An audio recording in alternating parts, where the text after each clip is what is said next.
Everyone is having a great weekend. I'm going to introduce limits to you.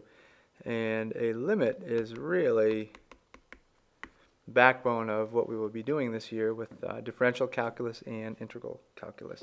So we're going to call today kind of an intuitive understanding, intuitive, and we're going to use graph or a table. We're going to use technology to help us kind of get to that intuitive understanding. So in very general terms, here's what a limit is. We say the limit of some function f as x is approaching a is equal to L. And there are a couple things that L has to be. L has to be a real number. So L is an element of the set of real numbers. Can't be infinity or negative infinity. And the limits from both sides have to agree. I'll say both sides agree. And I'll show you what that means from the left and from the right of A. So here's a very general function, f. Right? And so the limit is with respect to x approaching some value. Right? And so here's, as x is going to A, then the function from the left of A and from the right of A is pinching to this value right here. And the limit is the y value. Okay? So as long as the limit pinches, the limit is really the behavior of a function around a point, very, very close to that particular point. But we're pinching around A, and then we're pinching about L, this limit. All right, so that's a, we're going to develop this over the next week, but let's look at some specific examples which will help us. So here's a very basic example. Let's look at this particular limit. And we're going to use technology, and this one will be nice and easy. Let's look at the limit as x is going to 0 of sine x. And maybe we'll get our calculator up here just to help us. So, whoopsie-daisy. So I'm going to first kind of draw up a quick graph of this guy here. So here's 0, and here's 2 pi, and here's pi, right? And the sine function behaves. And of course it goes on and on forever and ever. Okay, between 1 oscillating and -1. Oh, for the love of... Alright, so in any event, there's a sine function. And the limit is x is approaching pi. Okay, here's pi right in here. Right, so we want x to approach pi. So as x is traveling towards pi, right, we're looking somewhere around that neighborhood. Okay, we're trying to evaluate what the y value is approaching. So as x is approaching pi, what's the y value doing? And so we're going to pinch from both directions. So here we're coming from the left of pi, and then we're coming from the right of pi, right down this function, and it appears to pinch right here at 0. Okay, and that is in fact the answer, which is also coincidentally equal to the sine of pi. Okay, but the limit as x is approaching a point is not necessarily tied with the behavior of the function at a point. The limit as x is approaching pi is the behavior of the function very, very, very close to pi as x is approaching pi. Here's another look at it. I'm going to put sine of x in my calculator. Once I can turn it on. Come on, baby. There we go. So I'm going to put the sine in here. Sine of x. And I'm going to make sure I'm in radian mode, which we should be in calculus. Some of those limits, derivatives work out all right. So we have real number functions with radians. And I'm going to set up a table. So check this out. I'm going to set up a table. And since I'm trying to figure out the limit as x is approaching pi, I'm going to start at pi. Okay, so that's the x value I'm going to start at. Where did my pi go? Here it is. Okay, and I'm going to look at a very, very small neighborhood about pi. Okay, and then I'm going to go into my table, and I'm going to see what's going on. Okay, so here I am. I'm going to approach pi. This is an x value that's a little bit less than pi, so I'm heading from the left towards pi.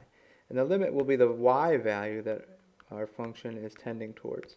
And it looks like we're heading pretty close to 0 from the left. And also from the right, let's take a peek.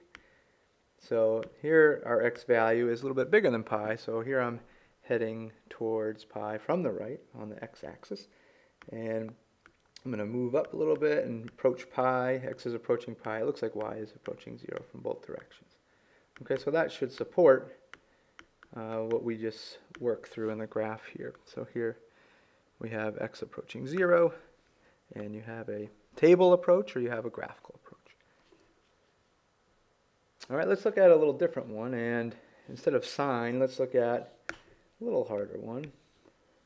Let's look at the limit as x is approaching 0 of sine of x over x. Now note that for this function, sine x over x, x can't be 0, right? Because you can't have a 0 in the denominator. That's a no-no. But we're going to see if the limit exists anyway as x is getting closer and closer and closer and closer to 0.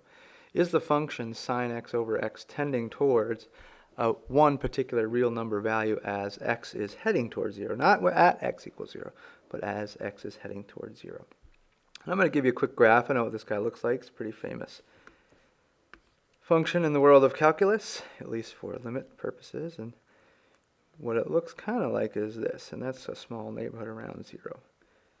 And I'm going to give you a better graph here. So let's pull that little technology up. Let's use this guy. So let's look at sine of x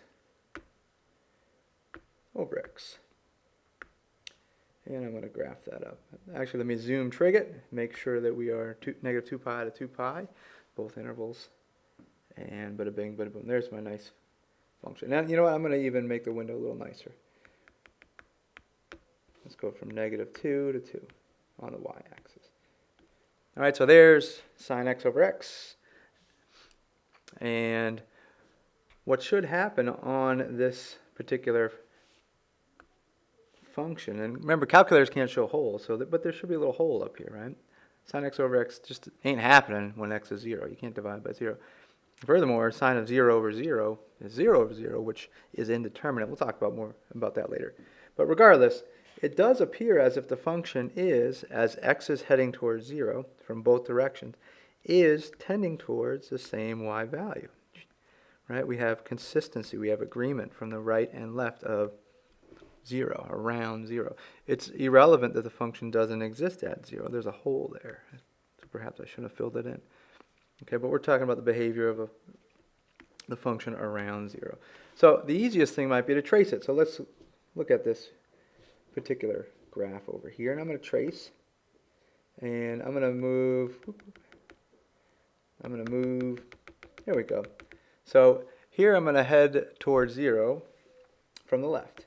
And note what the y value is doing. 0.9003, 0.9301, 0.9549. What does it look like it's heading towards? 0.9971. Okay. Oh, there's a little hole there because we can't happen at 0 when x is 0. And now I'm going to approach from the right of 0. And again, look at what the y value is doing. 0.78, 0.82, 0.86, 0.90, etc., etc. What value does it look like y is heading towards as x is heading towards 0? Well, if you said 1, you're correct. In fact, that is indeed the limit, and I'll show you why that happens analytically later.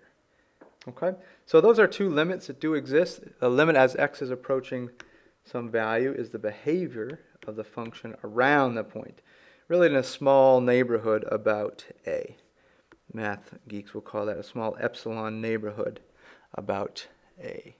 So as long as the function is behaving consistently from both sides of a, and it's heading towards one real number value, then there is a limit. Okay. I want you to consider this question, and this is your homework. Let's look at this particular one. And this is going to be absolute value of x minus 1 over x minus 1. And we're going to look at the limit as x is approaching 1. Okay, so what I want you to do is graph it. Or you can use a table. And what you're going to do, if you're going to use a table, if you're going to get a little cheeky, you're going to hit table set. And since we're evaluating the limit as x is going to 1, you're going to start at 1. Oh, not 11, 1. And keep the change of table small, 0.01 on it, do it. Okay, and then you can look above and below, really to the left and the right of x equals 1. All right, so here's your question for tomorrow. I want you to think about it, and we'll talk about it tomorrow. Hope you have a great weekend. Bye-bye. See you tomorrow.